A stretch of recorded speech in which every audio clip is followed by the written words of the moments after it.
does being a good parent mean in the era we live in today? Does being a single parent leave you at a disadvantage over parenting couples? Well, a 2019 study found that about 23% of children under the age of 18 live with a single parent or guardian. The research involved 130 countries and found that the US ranked highest for single-parent households. This can often mean a higher level of stress due to many factors, such as being limited to a single income. Now, I cannot solve any financial or relationship issues that you might be facing, but in this video I will explore some basic parenting strategies that I incorporate in my life as a single father that keep stress levels down and promotes a happy and healthy environment for me and my daughter. I would ask that you stick around for all 7 of the steps included in this video, as every one of them are important. And this is part 2 of a series, so be sure to check out part 1, which also includes some important steps to being a parent. Additionally, I have included a bonus at the end that, if nothing else, will make you smile, but possibly also make you decide that you feel bad for my daughter.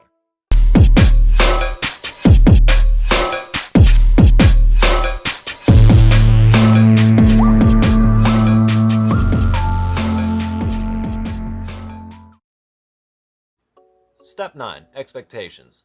This can be applied to many, if not all, aspects of life. If you have certain expectations you would like to have met, then you should be prepared for disappointment. This is not to say that you should not set goals for yourself and your kids. I'm just pointing out that if you expect things to happen the way that you think they should happen, then you have to come to terms with the alternative. Things might not play out that way.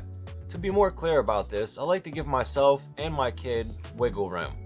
Of course I want her to get straight A's in school, but I also let her know that though important, some things in life do not determine how we really are as a person. Which is to say that I allow myself and my kid to make mistakes. The only stipulation is that our mistakes should be learned from. Now, I'm also pretty clear on making sure that our mistakes never harm anyone in any fashion.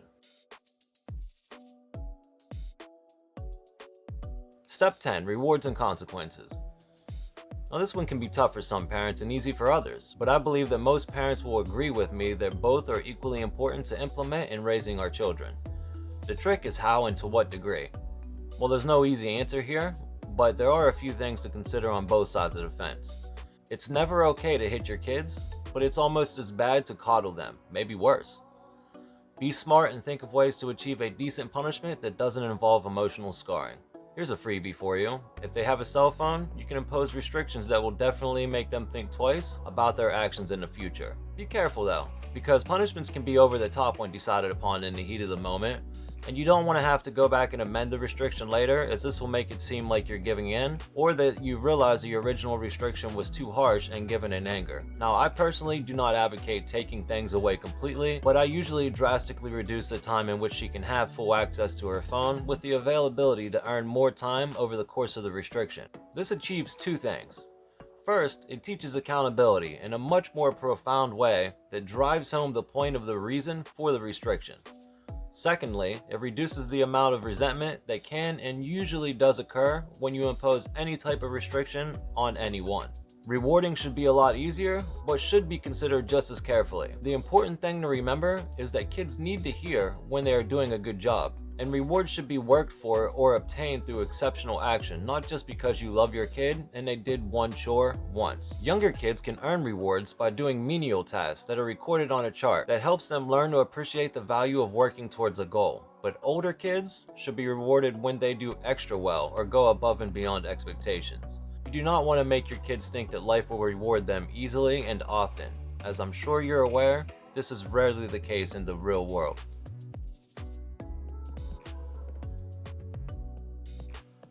Step 11. Being the bad guy. Unfortunately, this one's a little harder for us single parents, since there isn't the option to take turns being the bad guy. But eventually there will come a time in all parenting when you have little or no choice in the matter. Again, I have no easy answer for this issue. Sometimes it'll be easy because you know for a fact you're acting in your children's best interest, but sometimes you won't be able to be so decisive, and you may just have a gut feeling that you're making the right choice. Always arrive at your decisions carefully, and try not to let decisions be made in haste or while angry. A parent's greatest tool can be the words, "I'll think about it." But even this needs to be done correctly, since kids tend to catch on quickly and they'll realize eventually that this means no if this is the pattern to your method.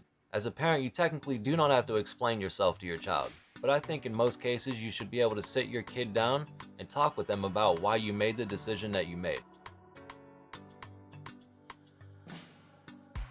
Step 12, co-parenting. Co-parenting for couples that are still together is an important issue as well. But for this, I'm going to be focusing on separated couples co-parenting. First, let me just put myself out there and state for the record that I feel I have failed at co-parenting on many levels, if not most.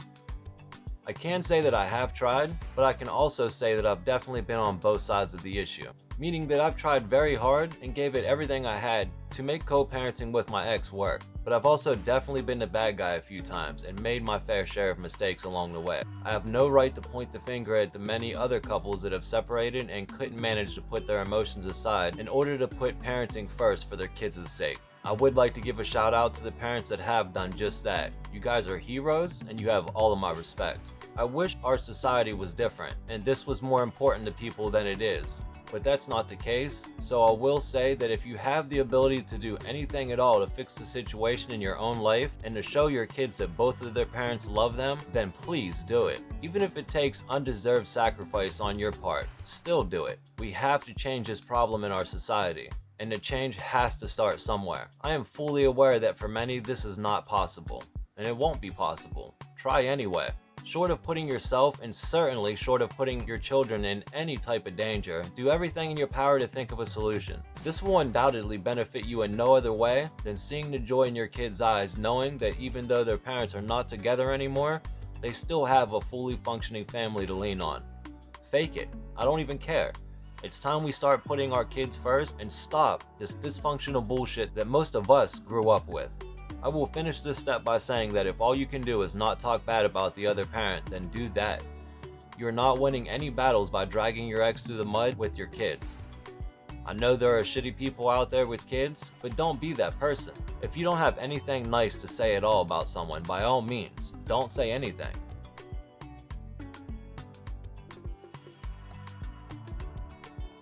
Step 13. Priorities. Based on everything I've covered thus far, you might be inclined to think that I'm going to tell you that your kids should always be your number one priority. It's not the case, and I have a solid reason for it. Your number one priority should always be yourself, your sanity, and your mental health. To me, it's simple. You cannot do well for others if you are not well yourself. That's putting it a little more simple than necessary, but I wanted to get my point across in a simple way. To expand on that, I will say that when you're consistently putting people and things before your own well-being, it can and will catch up with you. I'm not saying to be selfish to the fullest extent, but rather take some time for yourself, self-evaluate. In our busy lives today, it can seem harder than it is, but it's really not. Take for yourself 30 minutes in the morning or before bed, or designate a study hour in which your kids should do their homework and or read a book, and make this law known. Do not disturb me during this time unless you're bleeding or on fire. I personally have really come to enjoy daily meditation, and I can't even begin to tell you how much the practice has changed my life over the past 2 years. Seriously, make sure you're okay first so you can better care for the loved ones around you. Step 14. Being a parent and a friend. Now, most of us have heard the saying that when kids hate their parents, that this means that the parents are doing their job as parents. To me, this is just another one of those many clues that most of us were raised by parents that were emotionally scarred by their parents. Thankfully, it seems that the parenting trend that made such catchphrases like this common have declined greatly over the past few decades. I'm sure some will disagree with me, but I think that kids are much better off with loving parents that are emotionally available than those of us who were raised by parents trying to hold on to those old ways of parenting passed down through the generations. It's possible to be a friend to your kid and still be their parent. I just believe that raising our kids to be better people should come first and should be taken seriously. So again, I have no easy solution to ensure that you're being a good parent and a good friend to your children. You should use your own discernment and think of ways that you can bond with your kids and sneak in a lesson here and there. Just have fun with them every once in a while, and if it helps, remember that they're little versions of you. Step 15. Why not? Most people can remember that one teacher from their years in school that will always stand out in their memory. Usually they can remember some advice they got from that teacher. For me, it was Mr. Corsetti in college. The advice was, when his kids ask him and his wife if they can do something, he doesn't ask himself why, but rather asks himself why not. For example, one time his children asked him if they could have dinner on the balcony overlooking the city instead of having dinner at the table like normal. He said, why not? I instantly liked this advice, and I try to incorporate it whenever I'm asked a question. I often find that my answer is completely different with this perspective than if I had asked myself why. It's just a small exercise in changing my perception, but it makes a huge impact on the way I view things. Try it out when your kids ask you a question, and you might find yourself enjoying the smaller things in life instead of throwing up unnecessary barriers.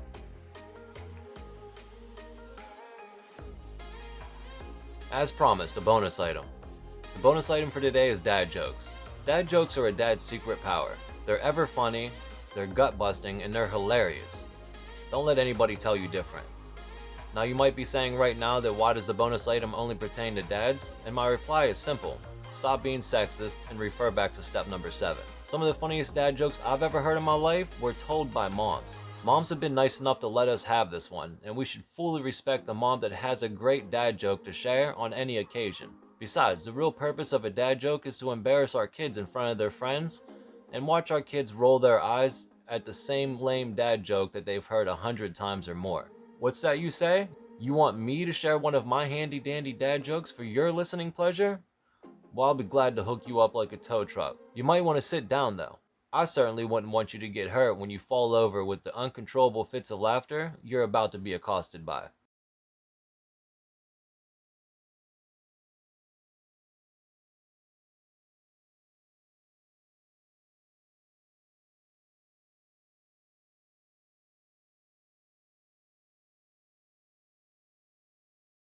So a mushroom walks into a bar and sits down. He has a few drinks. He calls the bartender over and he says, "Hey barkeep, you happen to know if any of these lovely ladies in here tonight are looking for a fun guy?" Seriously though, just do your best and give them lots of love as often as possible. Thanks for watching.